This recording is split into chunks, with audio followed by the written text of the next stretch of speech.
Assalaamu calaykum. Noloshaada waa inay kuu sawiran tahay. Sawirkaas waa inuu maskaxdaada ku jiro, weliba isagoo cad.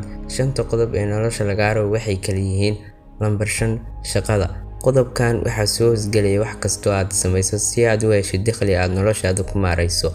Waxaa soo hoosgelaya ganacsiga, dhaqaalaha, hal-abuurka aad leedahay, shaqaaga dhaqaale iyo wixii la mid ah. Sidoo kale in aad meel u shaqayso, shaqadaas laftirkeeda kama marna. Lambar 4.